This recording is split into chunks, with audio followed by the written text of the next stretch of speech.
This is not financial advice, not legal advice, for entertainment, educational purposes only, and anything I say is my opinion.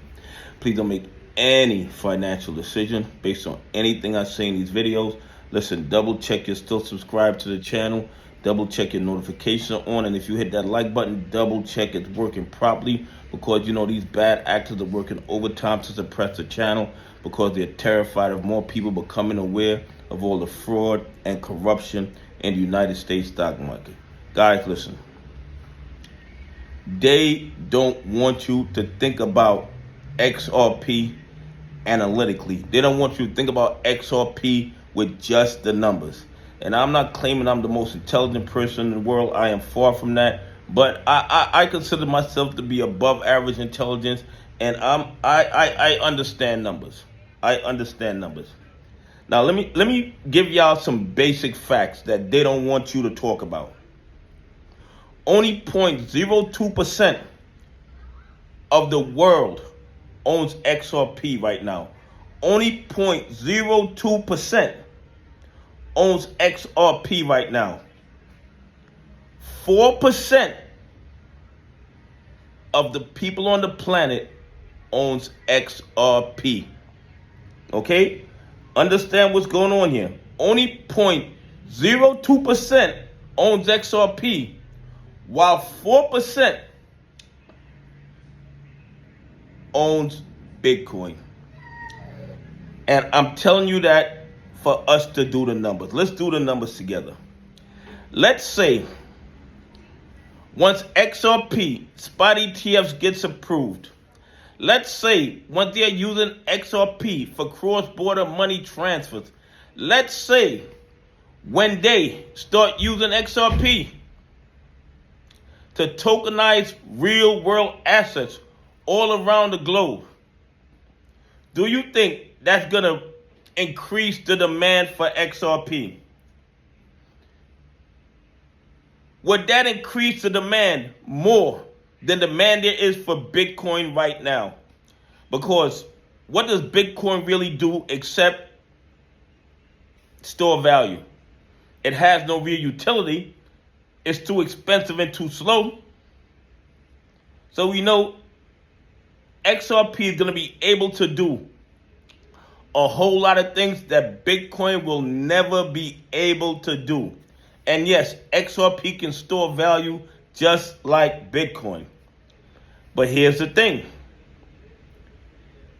XRP spot ETFs, XRP for cross-border money transfers, XRP tokenizing real-world assets. Let's say that puts the ownership of XRP to half what Bitcoin is now.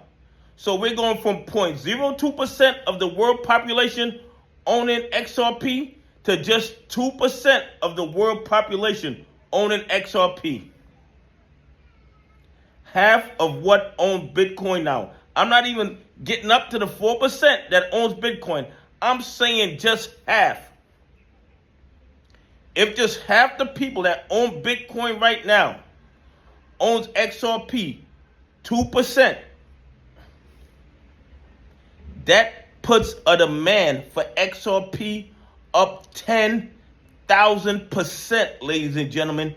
10,000%. To go from 0.02% to 2% of the global population owning XRP, that's a 10,000% growth of demand for XRP. And guess what else? All the XRP that will ever exist has already been printed. There will be no more XRP ever made on this planet. XRP is done. So what happens when you get a 10,000% more demand for XRP with a limited supply? How high do you think XRP can go? And that 2% is just half of who owns Bitcoin now, and Bitcoin cannot do what XRP does. It cannot do what XRP does. And I'm not telling you to buy, hold, or sell XRP. That's not what I'm telling you. What I'm telling you is this. In the arena where XRP works, there is no substitute. And if the demand for XRP goes from the current 0.02% of global population and it moves to 2%, which is half of what Bitcoin is right now, we're talking about a 10,000% increase in the demand for XRP when there is no more XRP to be made. You guys think XRP price can't rise to some exorbitant numbers? You must not be paying attention. Anyway, please leave some comments. Tell me what you think. Do you think if the demand for XRP goes up 10,000% and there's no more XRP to be made, will the price of XRP go up? Anyway, have a great day. God bless, and I appreciate y'all on this journey with me.